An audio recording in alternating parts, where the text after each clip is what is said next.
என்னத்த ஃபோன் வச்சுட்டு என்ன பண்ணிட்டு இருக்கீங்க? நேற்று அந்த சுப்புலட்சுமி பாட்டி ஃபோன் பண்ணாங்கம்மா. அவங்க சொந்தக்காரங்களுக்கு ஏதோ கேன்சராம். அவங்க சொல்கிறதெல்லாம் கேட்டாலே பயமாக இருக்குதுமா. அந்த பாட்டி நியூஸ் பேப்பர்ல எதையாவது படிச்சுட்டு ரீல் விடும், அதுக்கு பயப்படலாமா? இல்லைம்மா, அவங்களுக்கு எந்த சிகிச்சையுமே ஒத்து வர மாட்டேங்குதான். உடம்பு வேற ரொம்ப சோர்ந்து போயிடுச்சின்னு சொல்கிறாங்கம்மா.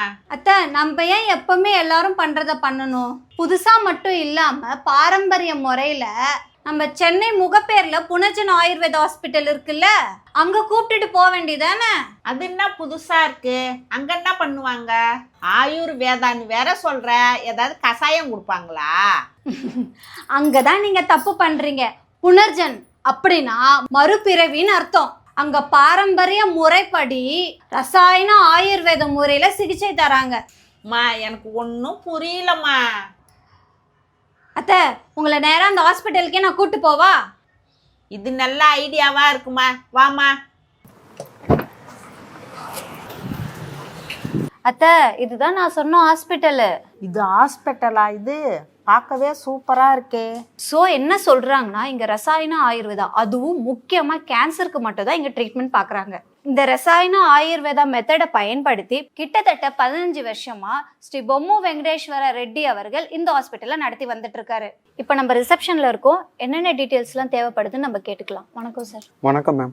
இங்க பேஷண்ட் மட்டும் வந்தா போதுமா, இல்ல என்னென்னலாம் கொண்டு வரணும்? நான் டீட்டெயிலாக சொல்கிறேன் மேம். இங்கே வந்து பேஷண்ட் வந்தாலும் பரவாயில்ல, இல்லை வரலனாலும் வீடியோ கால்லேயே டாக்டர்ஸ் பார்த்துருவாங்க. பேஷண்ட் கூட யார் வந்திருக்காங்க, அவங்க பிளட் ரிலேஷனாக இருந்தாங்களா, அப்புறம் என்னென்ன ரிப்போர்ட்ஸ்லாம் கொண்டு வந்திருக்காங்கன்னு தெளிவாக வாங்கிப்போம். கேன்சர் கன்ஃபார்ம் ஆன ரிப்போர்ட்ஸு, எதர் பயாப்சியோ இல்லை பெட்டோ முக்கியமானது ரிப்போர்ட்ஸு, பேஷண்ட்டோட பிளட் டெஸ்ட், இதுக்கு முன்னாடி என்னென்ன ட்ரீட்மெண்ட்லாம் பண்ணியிருந்தாங்க, அதனுடைய டிஸ்சார்ஜ் சம்மரி ஏதாவது இருந்ததுன்னா, எந்த ஹாஸ்பிட்டலில் என்னென்ன ட்ரீட்மெண்ட்லாம் பண்ணியிருக்காங்கன்னு கேட்டுட்டு அந்த டீட்டெயில்ஸ்லாம் கலெக்ட் பண்ணிவிட்டு, அப்புறம் பேசிக்காக நம்ம புனர்ஜன் ஆயுர்வேதா ட்ரீட்மெண்ட் பற்றி பேசிக்காக எக்ஸ்பிளைன் பண்ணுவோம். அதுக்கப்புறம் பேஷண்ட்டோட இன்டேக் எப்படி இருக்குது, அவங்க எந்த அளவுக்கு எடுத்துக்கிறாங்க, சாப்பாடாக எடுத்துக்கிறாங்களா இல்லை லிக்விட்ஸாக எடுத்துக்கிறாங்களான்றதும் தெளிவாக கேட்டுட்டு அதுக்கப்புறம் நம்ம டாக்டர்ஸ்க்கு அனுப்புவோம். பேசிக்காக என்னென்ன டீட்டெயில்ஸோ அதெல்லாம் தெரிஞ்சுக்கிட்டு டாக்டர்ஸ்க்கு அனுப்புவோம். சரி, இந்த ரசாயன ஆயுர்வேதாவோட பெனிஃபிட்ஸ் பார்த்தீங்கன்னா, கேன்சர் முதல்ல எங்க வந்துச்சோ அதை ரூட் கிராஸ் பண்ணி ரெக்கரன்ஸ் ஆகாம பாத்துக்கிறாங்க. அப்படின்னா என்னம்மா? அது வேர்ல இருந்து கண்டுபிடிச்சி அழிக்கிறாங்க. இவங்க நோய் எதிர்ப்பு சக்தியை இம்ப்ரூவ் பண்றாங்க. பிராணசக்தியை மேம்படுத்தி நோய் எதிர்ப்பு சக்தியை அதிகப்படுத்துறாங்க. செலவு பெருசா இல்லாம லோ காஸ்ட் ட்ரீட்மெண்ட்லேயே நீங்க பண்ணிக்க முடியும். இது ஒரு ரூட் காஸ் லெவல் ட்ரீட்மெண்ட். ஒருத்தருங்களுக்கும் ஒரு விதமான கேன்சர் வருது. எந்த கேன்சர் வந்தாலுமே இவங்க ட்ரீட்மெண்ட் பார்க்குறாங்க. ரூட் காஸ் லெவல் ட்ரீட்மெண்ட் பண்ணாதான் எந்த கேன்சர்ல இருந்தும் உங்களுக்கு சிறந்த பலன் கிடைக்கும். இந்த ஹாஸ்பிட்டலோட ஃபவுண்டர் ஸ்ரீ பொம்மு வெங்கடேஸ்வர ரெட்டியார் தான் சொல்றாங்க. வணக்கம்மா, உங்க பேர் என்ன? தனலட்சுமிங்க. உங்க வயசு எங்க இருந்து வரீங்க? நான் வயசு 70 ஆச்சுங்க. நாங்கள் திருப்பூர் டிஸ்ட்ரிக்ட் வந்து பல்லடம் அங்கேருந்து வரோம். நீங்க என்ன மாதிரியான சிம்டம்ஸ் நீங்க உடம்புல பார்த்தீங்க? ஒன்றும் இல்லை, இந்த லெஃப்ட் சைடு சின்ன கட்டி மாதிரி தெரிஞ்சுது. நான் ஏதாவது எறும்பு கடிச்சு வீங்கிருக்குன்னு விட்டுட்டேன். அப்புறம் பார்த்தா கட்டி கொஞ்சம் இருந்துகிட்டே இருந்தது. அப்புறம் திடீர்னு கட்டி இல்லாமல் மாதிரி தெரிஞ்சுது. அதுக்கப்புறம் பார்த்தா நல்லா ஒரு ரூபா அகலத்துக்கு கட்டி மாதிரி வந்ததுங்க. சந்தேகப்பட்டு என் பொண்ணுக்கிட்ட சொன்னேன். அப்புறம் அவள் வந்துட்டு சரி எதுக்கும் செக் பண்ணிக்கலாமா, நீ அங்கே இருக்க டாக்டர் முதல்ல உள்ளூர் டாக்டரை கன்சல்ட் பண்ணி பாருங்கள், அப்புறம் வேணால் பார்த்துக்கலாம் அப்படின்னாங்க. அதே மாதிரி கொண்டு போய் காமிச்சேன். அவங்களும் தொட்டு பார்த்து இது சந்தேகத்துக்குரிய கட்டி மாதிரி இருக்குதுன்னாங்க. வலிக்குதான்னு கேட்டாங்க. கொஞ்ச நாளாக வலியே இல்லை.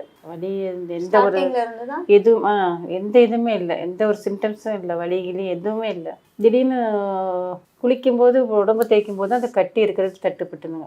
நம்ம மஞ்சளை பற்றி தேய்ச்சிக்கிறதுனால அதில் ஏன்னா எறும்பு கடிக்கிற மாதிரி இருக்குன்னு இப்படின்னு தொடும்போது அந்த கட்டி நல்லா ஒரு ரூபாய் காயினோட கொஞ்சம் பெருசாக இருந்த மாதிரி இருந்தது. அதுக்கப்புறம் தான் டாக்டர்கிட்ட போய் கன்சல்ட் பண்ணோம். அப்புறம் அவங்க வந்துட்டு சந்தேகமாக இருக்குதுங்கம்மா, நீங்கள் வேணால் பயாப்சி பண்ணிக்கலாம் அப்படின்னாங்க. அப்புறம் அவங்க உள்ளூரில் சொன்னாங்க. நானும் இங்கே கோயம்புத்தூரில் குப்புசாமி நாடு இதுக்குன்னு ரொம்ப பேர் போனது, அங்கே போய் பார்த்துக்குறோன்ட்டோம். அப்புறம் அங்கே போய் பார்த்ததில் அவங்க சொன்னாங்க இந்த மாதிரி இருக்குதுமான்ட்டு எல்லா டெஸ்ட்டும் எடுக்கணுன்னாங்க. எல்லாம் எடுத்துகிட்டு டீட்டெயில்ஸ் சொன்னாங்க. இந்த மாதிரி ஹீமோதெரப்பி கொடுக்க வேண்டியிருக்கும், அதுக்கப்புறம் கதிர்வீச்சு இருக்குது, நிறைய இதெல்லாம் இருக்குதுமா, இவ்வளோ செலவாகும் அப்படி இப்படின்னாங்க.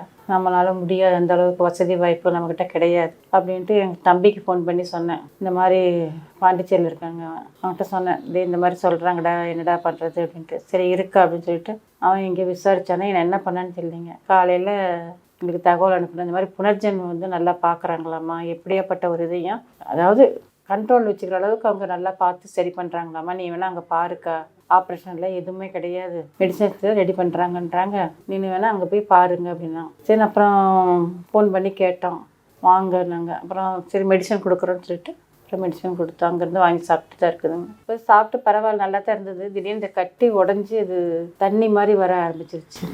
இப்பயா இங்க வரதுக்கு முன்னாடியா? இல்லை இப்போ இப்போ 1 மாசமா தான். அதுதான் என்னன்னு பார்த்து பண்ணிட்டு இருந்தோம். இந்த ஹாஸ்பிட்டல் எப்படி தெரிஞ்சு வந்தீங்க? முத எப்போ வந்தீங்க? இதுதான் ஃபர்ஸ்ட் டைம் வருதுங்க. எப்படி தெரிஞ்சு வந்தீங்க?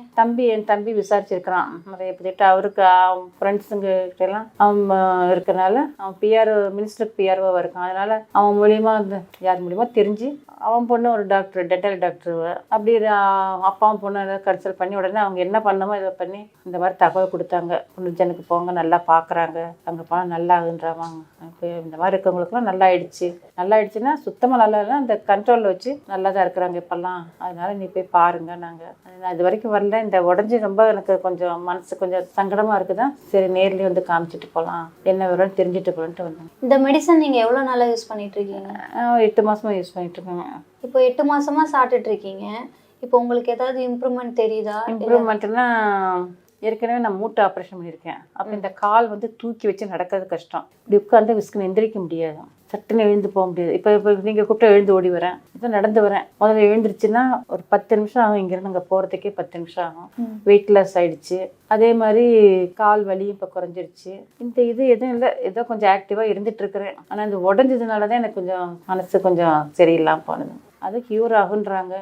க்யூர் ஆகிடும். அது என்னன்னு தெரியல. நம்பிக்கைன்னு தான் நம்பிக்கை தான் நமக்கு இந்த இதுவும் நம்பிப்போம். நீங்கள் ஃபர்ஸ்ட் டைம் மெடிசன் சாப்பிடும்போது உடம்புல என்னெல்லாம் மாற்றங்கள்லாம் பார்த்தீங்க? அது எனக்கு சரியாக சொல்ல தெரியல. இருந்தாலும் எப்போதும் போல தான் இருந்தது, சாப்பிட்டுட்டே இருந்தோம். 8 மாதம் சாப்பிட கொஞ்சம் உடம்பு பாடி கொஞ்சம். முன்னாடி நீங்கள் 8 மாதத்துலேருந்து 8 மாதம் ஆகுது, நீங்கள் முன்னாடி இருந்ததுக்கும் நீங்கள் அதான் 8 மாதத்துல நம்ம சாப்பிட கொஞ்சம் உடம்பு ஒரு தளக்கம் தளர்ந்து போகவும், அதே மாதிரி கை காலெல்லாம் கொஞ்சம் வெடுக்குன்னு இருக்குது. சில நேரத்தில் முதல்ல இந்த காலெல்லாம் கொஞ்சம் இதாக இருக்கும். இப்போ அந்த மாதிரிலாம் எதுவும் இல்லை, நல்லா நடக்க முடியுது, நல்லா நடக்கிறேன். அதே மாதிரி வலி ஏதோ ஒரு சமயத்துக்கு மாதிரி சுருக்குன்னு வலிக்கும், அந்த மாதிரி இருக்குது. ஆனால் வலி வந்து ஒரு 5 நிமிஷம் இருக்கும், அது அப்புறம் ஆட்டோமேட்டிக்காக சரியாயிடுது. இப்போ 8 மாதம் நீங்கள் சாப்பிட்ருக்கீங்க. டாக்டர்லாம் உங்ககிட்ட பேசினாங்களா? டீம்லாம் பேசினாங்களா? டாக்டரும் வீடியோ காலில் வந்து பேசுனாங்க. பயப்பட வேண்டாங்கம்மா, உங்களுக்கு நல்லாயிடும், நீங்கள் என்னென்ன சாப்பிட்றீங்க கேட்டாங்க. அவங்க என்னென்ன சொன்னாங்களோ அதை வந்து நான் சாப்பிட்டு வந்தேன். இனிப்பு புளிப்பு இதில் சுத்தமாக அவாய்ட் பண்ணிடணும். சில ஃப்ரூட்ஸுங்களாம் தள்ளிடணும், சில வெஜிடபிள்ஸ்லாம் எடுத்துக்க வேண்டாம். நான் அதே மாதிரி இந்த NVL எதுவுமே வேணாம், நாட்டுக்கோழி மீன் சாப்பிடுங்கன்னாங்க. நான் கோழி சொல்லலாம், மீன் மட்டும் வாரத்தில் 2 எடுத்துக்கிட்டேன். அது அவங்க என்ன சொன்னாங்களோ அதை அப்படியே ஃபாலோ பண்ணேன். கொஞ்ச நாளாக மில்லட் சாப்பிட்டுட்டு எனக்கு மில்லட் வந்து சாப்பிட ஒரு மாதிரியாகவே இருக்குது. அதனால் என்ன பண்ணுறது, எப்படியும் மில்லட் சாப்பிடணும் அப்படின்ட்டு கஞ்சி மாதிரி வச்சு காலையில் குடிச்சுப்பேன். அதே மாதிரி நைட்டில் வந்து இந்த ராகி இந்த மாதிரி சிறுதானியங்கள் வந்து அதில் இட்லியோ தோசையோ செஞ்சு சாப்பிடுவேன். மதியம் ஒரு நேரம் சாதம். வெஜிடபிள்ஸ் பல்லெல்லாம் இல்லைனாலும் சரியாக வெஜிடபிள்ஸ் முடிஞ்சது சாப்பிடுவேன், இல்லைன்னா இல்லைங்க. சரி, கடைசியாக அலோபதி ஹாஸ்பிட்டலுக்கு எப்போ போனீங்க? எப்போ செக்அப் பண்ணீங்க? 8 மாதத்துக்கு முன்னாடிங்க. கோயம்புத்தூர் குப்புசாமி நேரத்துக்கு தான் போனேன். அவங்க தான் எல்லாம் பண்ணணும் அப்படி இப்படின்னாங்க.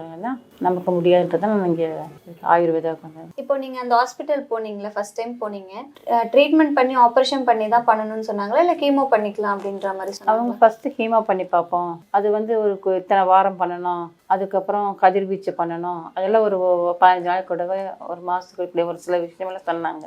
எனக்கு அது முடியலைங்க. அதில் வந்து ரொம்ப ரிஸ்கெல்லாம் இருக்குது. அது வந்து டீட்டெயில்ஸ்லாம் சொன்னாங்க.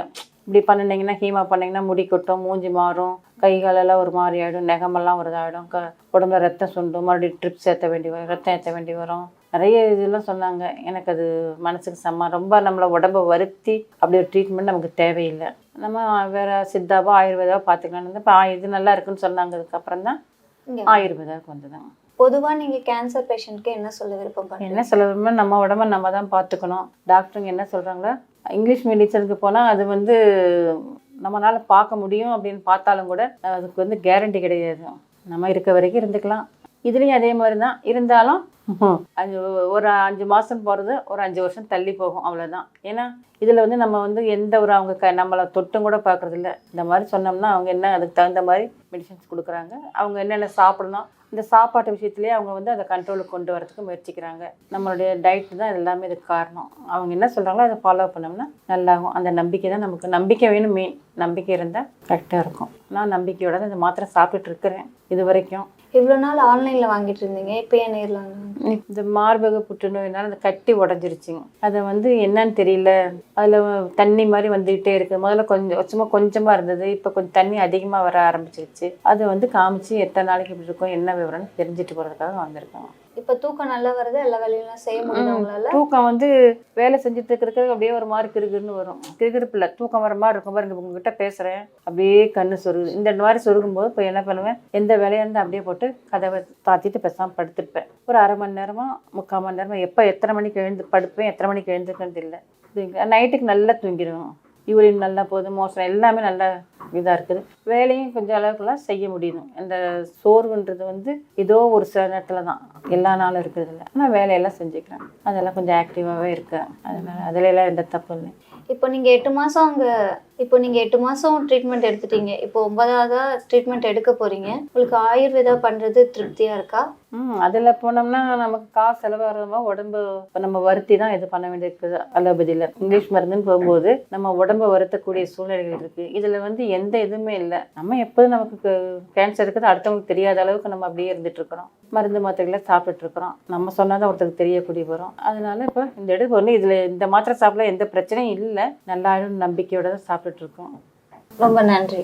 டாக்டர்ஸ் கிட்ட சில கேள்விகள் இருக்கு, வாங்க கேட்கலாம். வணக்கம் டாக்டர். ரசாயன ஆயுர்வேதம்னா? ஸோ ரசாயன ஆயுர்வேதங்கிறது ஒரு பகுதி. ஸோ ஆயுர்வேதால ஒரு பகுதி தான் ரசாயன ஆயுர்வேதா. ஸோ அஷ்டாங்க ஆயுர்வேதான்னு ஒரு பகுதி ரசாயன ஆயுர்வேதா. ஸோ வந்து இது வந்து என்னென்னா வந்து பேசிக்லி நம்ம பார்க்கணும்னா வந்து ரெஜினுவேஷன் தெரப்பி. ஸோ ரெஜினுவேஷன்னா வந்து எப்பயுமே இளமையாக இருக்கிறதுக்கு நம்ம முன்னோர்கள் கண்டுபிடிச்ச ஒரு தெரப்பி தான் வந்து ரசாயன ஆயுர்வேதா. ஸோ இது வந்து இங்கே வந்து நம்ம கேன்சர் கேருக்கு யூஸ் பண்ணிட்டு இருக்கோம். எந்த வயசுல இருந்து இங்க ட்ரீட்மெண்ட் எடுக்க முடியும்? இங்க வந்து பாத்தீங்கன்னா எல்லா வயதினருக்கும் நாங்க ஜென்ரலா ட்ரீட்மெண்ட் கொடுக்குறோமா. 15க்கு மேற்பட்ட எவ்வளவு வயசு இருந்தாலும் சரி. என்கிட்ட 90 வயசு இருக்காங்க பேஷண்ட்ஸ், 95 வயசு இருக்காங்க பேஷண்ட்ஸ். அந்த மாதிரி வந்து அதை தாண்டினாலே நாங்க எல்லா வயதினருக்கும் நாங்க வந்து இங்க ட்ரீட்மெண்ட் கொடுத்துட்டு இருக்கோம். சரிங்களா? இப்போ ஒரு பிராணசக்தின்னு ஒன்று சொன்னீங்க, அப்படின்னா என்ன? ஸோ பிராணசக்திங்கிறது ஸோ தட் இஸ் அதுதான் வந்து இம்யூன் சிஸ்டமோட ஒரு மேஜர் இது. ஸோ இது என்னென்னா வந்து ஒரு பேஷண்ட் வந்து வரும்போது வந்து அவங்களோட தோஷாஸ் அண்ட் தாத்தூஸ் வந்து அவங்களோட அனலைஸ் பண்ணுவோம். ஸோ அந்த தோஷாஸுங்கிறது இந்த வாத்த பித்த கஃபா. ஸோ இந்த 3 தோஷாஸுமே வந்து பேலன்ஸ்டாக இருக்கும்போது அவங்களோட பிராணசக்தி நல்லா வந்து இம்யூன் சிஸ்டம் நல்லாவே இருக்கும். அண்ட் அது என்ன ஆகும்னா வந்து அவங்களோட தாத்தூஸ், அதாவது வந்து நம்மளோட பிளாஸ்மா, பிளட்டு, அந்த மாதிரி வந்து ஒரு தாத்தூஸாக வந்து நரிஷ் ஆகும்போது அவங்களோட பிராணசக்தி நல்லா இம்ப்ரூவ் ஆகி அவங்களோட இம்யூன் சிஸ்டம் நல்லா வந்து பூஸ்டப் ஆகும். ஸோ இந்த கண்டிஷனில் வந்து அவங்களோட கேன்சர் ரிகவரி நல்லா ஃபாஸ்டராகவே இருக்கும். சரி, வேற ட்ரீட்மெண்ட் எடுத்துட்டு இருக்கும்போது இந்த ட்ரீட்மெண்ட்டும் சேர்த்து எடுக்கலாமா? கண்டிப்பாக அது சேர்த்து எடுக்கலாம். ஸோ இது வந்து டிபெண்ட்ஸ். நீங்களே வந்து நான் எங்கேயோ சொல்லாமல் எடுக்கக்கூடாது. என்கிட்ட சொல்லும் போது நாங்கள் உங்களுக்கு வந்து கைட் பண்ணுவோம், என்ன மாதிரி எடுக்கலாமா, இதெல்லாம் எடுக்கலாம், இதெல்லாம் பண்ணுங்க கூட அப்படின்னு சொல்லிட்டு அது எப்படி அந்த வழிமுறைகளை ஃபாலோ பண்ணணும் அப்படின்னு நாங்கள் சொல்லுவோம். அந்த மாதிரி ஃபாலோ பண்ணும்போது கண்டிப்பாக எடுக்கலாம். அந்த மாதிரி எடுத்திங்கன்னா இன்னும் நல்லது. ரெக்கவரி வந்து ரொம்ப ஃபாஸ்ட்டாக இருக்கும். ஸோ நீங்கள் வேற ஒரு இன்டெகிரேட்டட் ட்ரீட்மெண்ட் இப்போ நீங்கள் வெளியே ஏதாவது ஹாஸ்பிட்டலில் எடுக்கும் போது இங்கே இது சேர்த்து எடுக்கும் போது பார்த்தீங்கன்னா ரொம்ப நல்ல ரிசல்ட்ஸ் தான் இருக்கும். சரிங்களா? வித்தின் ஸ்பேன் ஆஃப் ஒரு 2 monthsக்குள்ளேயே பார்த்தீங்கன்னா நல்ல ரிசல்ட்ஸ் இருக்கும் உங்களுக்கு. சரிங்களா? ஓகே. கேன்சர் வராம தடுக்கணும்னா என்ன பண்ணலாமா?